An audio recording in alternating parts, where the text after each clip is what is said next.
नमस्कार. सर्वप्रथम सर्व भक्तांचं आपल्या यूट्यूब चॅनलमध्ये मनापासून स्वागत. आपण आपल्या चॅनलवर भक्तिमय व्हिडिओ, अंधश्रद्धा कशी पसरवतात याचं मार्गदर्शन करणारे व्हिडिओ, देवाची स्तुती करणारे व्हिडिओ घेऊन येत असतो. म्हणून कोणी भक्त जर आपल्या चॅनलवर नवीन असेल तर लगेच आपल्या चॅनलला सबस्क्राईब करून आजचा महत्त्वपूर्ण मार्गदर्शन शेवटपर्यंत नक्की बघा. प्रत्येकाच्या आयुष्यात कधी ना कधी अशी वेळ येते जेव्हा त्याला कोणीच मदत करणारं नसतं. प्रत्येक जण त्याच्याकडे पाठ फिरवतो, कोणीच त्याला मदत करत नाही. तेव्हा अचानक एक अशी अदृश्य शक्ती त्याच्या मदतीसाठी येते आणि त्याला मदत करून निघून जाते. ही अदृश्य शक्ती म्हणजेच आपण दीर्घकाळ केलेल्या भक्तीचं फळ. जेव्हा भगवंत आपल्या संकटांना जाणतात, आपल्या मदतीसाठी येतात, तेव्हा ते आपल्या भक्तीला बघून येतात. आपण वर्षानुवर्ष केलेली देवाची भक्ती, त्या भक्तीचं फळ भगवंत आपल्याला देत असतात. कधीकधी एखादी अनोळखी व्यक्ती येऊन आपल्याला मदत करून जाते. ही देवाच्याच चमत्काराचा एक भाग आहे आणि हा चमत्कार कधी ना कधी प्रत्येकाच्या जीवनात केव्हा ना केव्हा होतच असतो. तेव्हा असं कधीच समजू नका की आपल्याला देवाने मदत केली नाही. हो, तुमच्या जीवनामध्ये जे कोणी चांगले व्यक्ती आहेत ना, ते देखील देवानेच पाठवलेले आहेत. जसा देव या जगामध्ये असतात तसे दानव देखील असतात. दानव म्हणजे आपल्या मनातील नकारात्मक वाईट विचार आणि देव म्हणजे आपल्या मनातील सकारात्मक विचार. जसे देव आपल्याला मदतीसाठी येतात तसेच हे दानव देखील आपल्यावरती संकटे पाठवत असतात. मग या दोन्हींमध्ये आपल्याला देवाच्या बाजूने राहायचं आहे. जेव्हा केव्हाही आपल्यावरती संकट येतील तेव्हा देवाचं नाव आपल्याला घ्यायचं आहे. आणि जेव्हा जेव्हा नकारात्मक विचार आपल्या मनात येतील, चुकीचे वाईट विचार आपल्या मनात येतील, तेव्हा तेव्हा भगवंताचं नामस्मरण करून ते नकारात्मक विचार दूर करायला हवेत.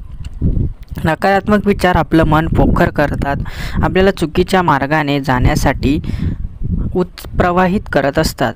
आपल्याला नकारात्मक विचार हे चुकीच्या दिशेने जाण्यासाठी भाग पाडत असतात. परंतु आपण जायचं नाही. आपल्या मनाला वारंवार समजवायचं की आपण स्वामी भक्त आहोत, आपण परमेश्वराचे भक्त आहोत. आपल्यासाठी काय वाईट आहे, काय चांगलं आहे हे आपल्याला स्वतःला मनाला समजावून सांगायचं आहे. आणि जेव्हा आपलं मन पूर्णपणे सकारात्मक विचारांनी भरून जाईल तेव्हा सर्व नकारात्मक विचार नष्ट होतात आणि आपण फक्त चांगले कार्य करत असतो. कधीकधी आपल्याला माहीत असताना देखील आपण मुद्दाम चुकीचं काम करतो. तेव्हा आपल्याला नंतर समजतं की मी हे करायला नको होतं, परंतु आपण ऑलरेडी ते करून बसलेलो असतो. त्यामुळे ते माघारी जाण्याचा काहीच पर्याय नसतो. मग अशा वेळी आपल्याला परमेश्वराकडे क्षमा मागायची आहे आणि त्या चुकीच्या कार्याबद्दल आपल्याला आणखी काही चांगली कामे करायची आहेत.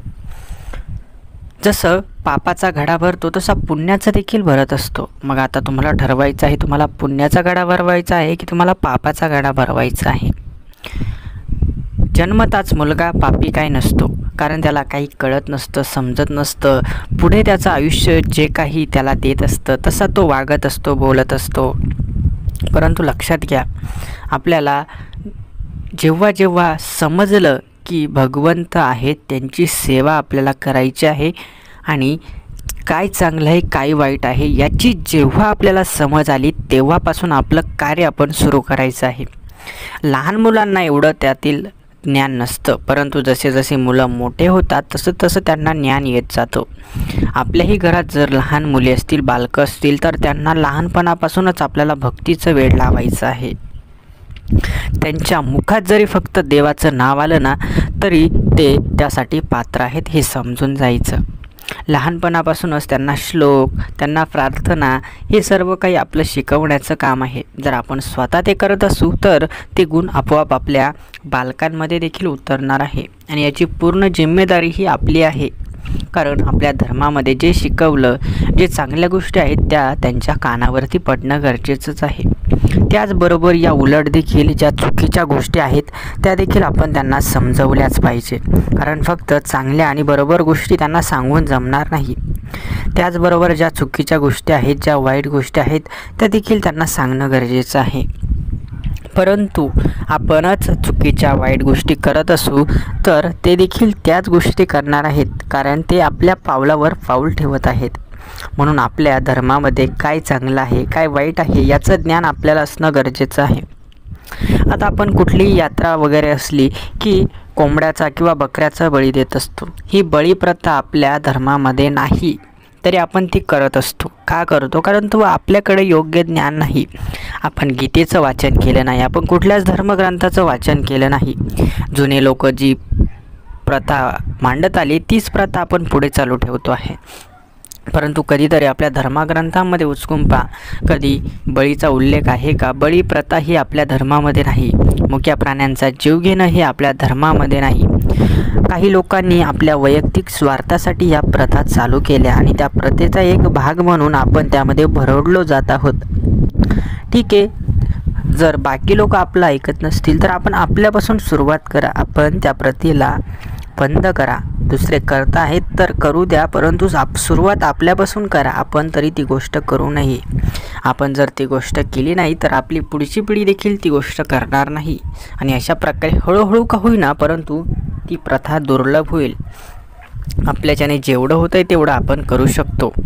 जर तुम्हाला ही गोष्ट इतरांना देखील समजून सांगायची असेल तर आत्ताच हा व्हिडिओ त्यांच्यापर्यंत नक्की शेअर करा, जेणेकरून ते देखील या गोष्टींचा आढावा घेतील.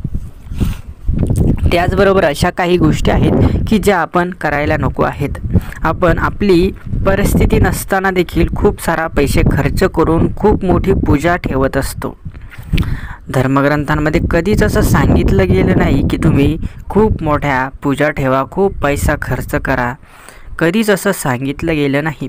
जर तुम्हाला काही करायचंच असेल तर लोकांना जेवण द्या, अन्नदान करा, शाळेतील जे मुलं आहेत त्यांना वह्या पुस्तकांचं वाटप करा. या गोष्टी तुम्ही करू शकता, परंतु कधीच तुम्ही खूप सारे पैसे खर्च करून जे पुजारी सांगतात त्या गोष्टींचं पालन करू नका.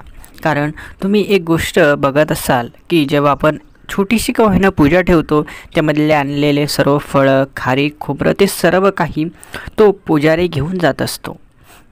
मग तुम्ही विचार करा, ज्याच्याकडे धनसंपत्ती आहे, ज्याच्याकडे पैसा आहे, आपण त्याला सर्व हे का देतो? का आपण गोरगरीब लोकांना हे सर्व देत नाही? देवाच्या नावाखाली आजकाल फक्त आणि फक्त बाजार मांडला गेला आहे आणि यामध्ये आपण सर्वसामान्य लोक भरडलो जात आहे.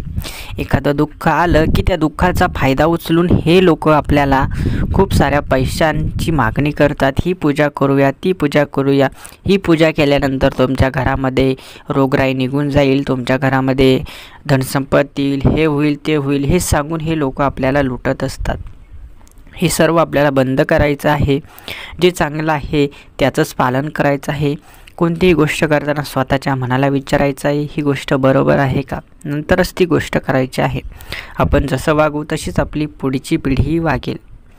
याचं हे मार्गदर्शन सर्व लोकांपर्यंत जरूर पोचवा. आवडलं असेल तर व्हिडिओला लाईक करा आणि चॅनलला नक्की सबस्क्राईब करून ठेवा. धन्यवाद.